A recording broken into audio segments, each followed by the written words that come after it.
The witch craze involved the destruction of a way of life that had endured for thousands of years.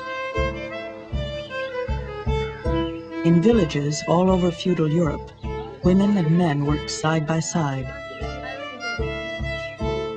Theirs was a religion of rural life and changing seasons, of oral traditions and beliefs passed on within families.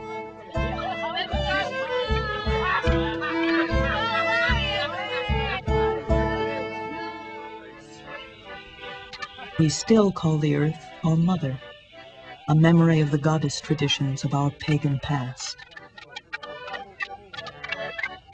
For generations, people have climbed this hill in England to celebrate the arrival of spring.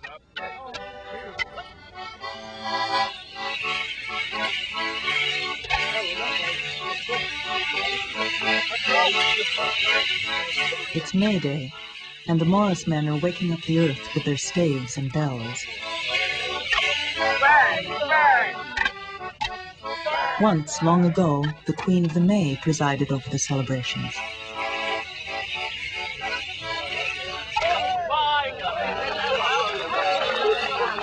Rituals like this one were part of the religious practices of the majority of people in Europe until at least 1700.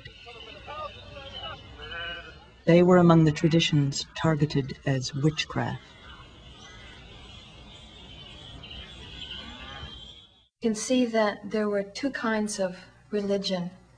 There was the religion of the elite, the formal Catholic Church religion, and then there was the popular religion of the ordinary people who were by far the over. And their religion was still full of the old religion, the goddess religion, the nature religion, the religion of spirits. With the arrival of Christianity, belief became a way of life. Everywhere in Europe, churches were built over pagan shrines, and goddesses were turned into saints. Before the Christians came, people walked to a remote village in France to worship this Celtic goddess.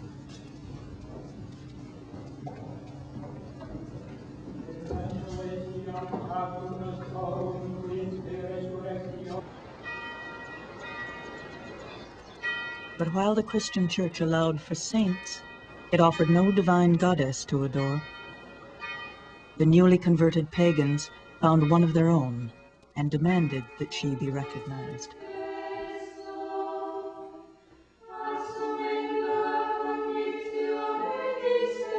There's no question that in the Middle Ages, Mary was understood as a goddess figure. This is explicit in the writings of Mechtilde Magdeburg, a 13th century Beguine.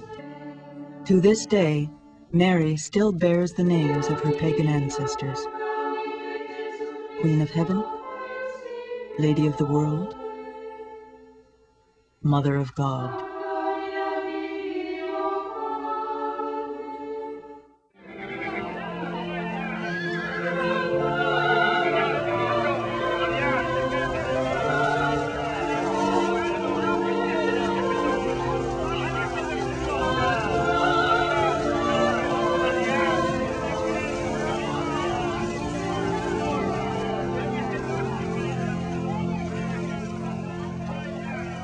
By Joan's time, the church was increasingly rigid. It was increasingly on the defensive. And it got more and more doctrinaire, more and more concerned to quash dissent, to quash difference. It was more and more threatened by it because of the changes that were taking place in the broader society. By the 15th century, in villages like this one in France, the old order was changing. For thousands of years, women had been the physicians of the people. They understood the principles of anatomy and nutrition. They birthed babies and held the dying in their arms. The witches, the wise women, the healers, were always also the counselors. It's like a whole other tradition of knowledge and learning that has been suppressed because it had political implications.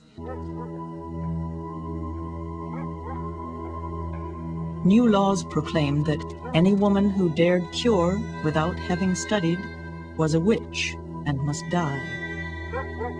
Since most women were barred from university, the rise of the male medical profession was guaranteed.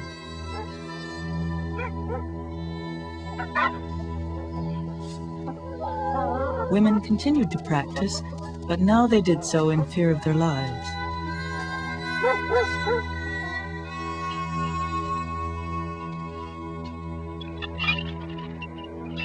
It was the testimony of male doctors that sent many to their deaths.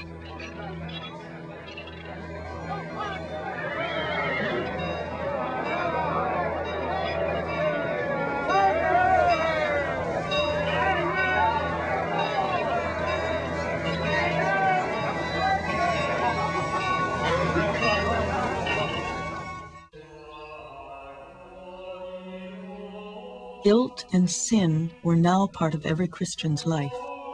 Sexuality was no longer a gift, but the root of all evil, and woman was the obstacle to man's holiness. From every pulpit, celibate priests declared that the end of the world was at hand. The pious would go to heaven, the wicked would burn in hell. St. Thomas Aquinas wrote that next to contemplating God, the greatest pleasure for the blessed ones in heaven would be watching the tortures of the eternally damned.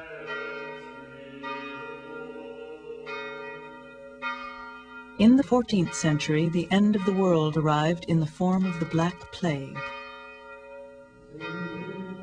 It was followed by a series of epidemics that swept across Europe for the next 200 years. The priests said it was God's punishment for sin, but their sacraments did not ease the suffering. People turned to the village wise woman in search of help and comfort.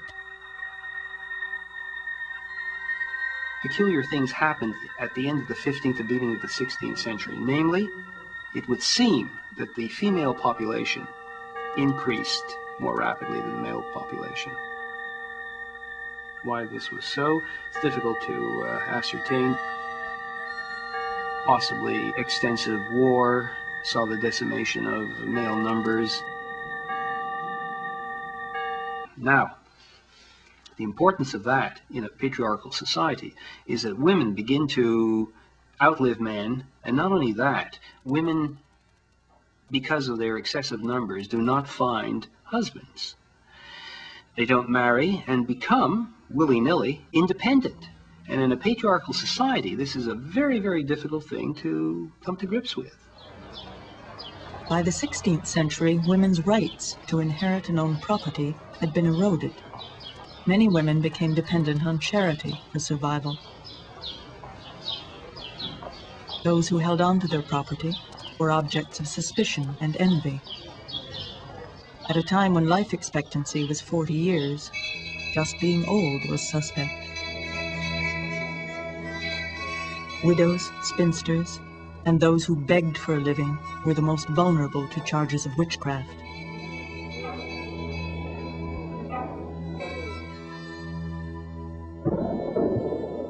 These were centuries of incredible strife, uncertainty, clash between Protestant and Catholic, and most important, a kind of groundswell of anti-clerical feeling.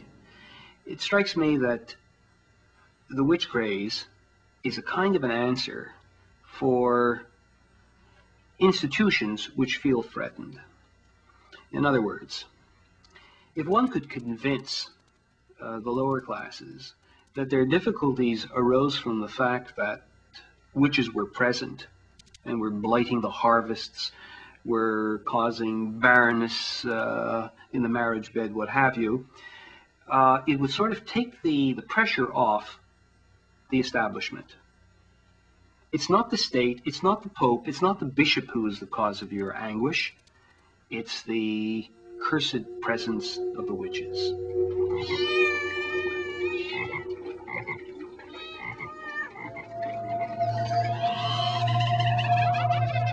She flew through the night air on missions of destruction. And everything she touched turned to death and disease.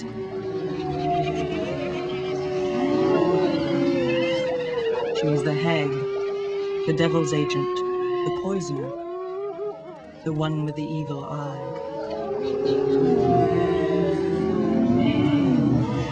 This false image of a witch as an old hag. First of all, the witches were not all old. The women who were burned were not all old. There were some old women. There were a lot of children. It certainly affected how we look at women today, and it's used as a great put down that women are hags. Hag used to mean sacred knowledge, a woman who had sacred knowledge. Old women used to be revered because they did have this ancient knowledge and sacred knowledge and passed it on to others, so that it was wonderful to be an old woman.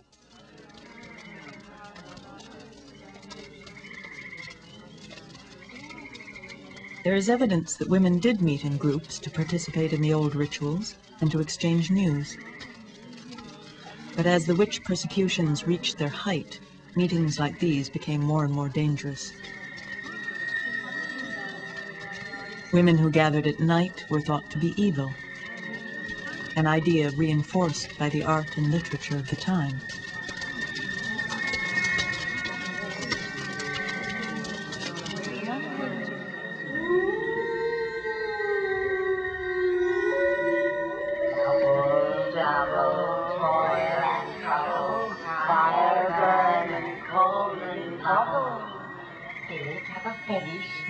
In the cauldron boil and bake.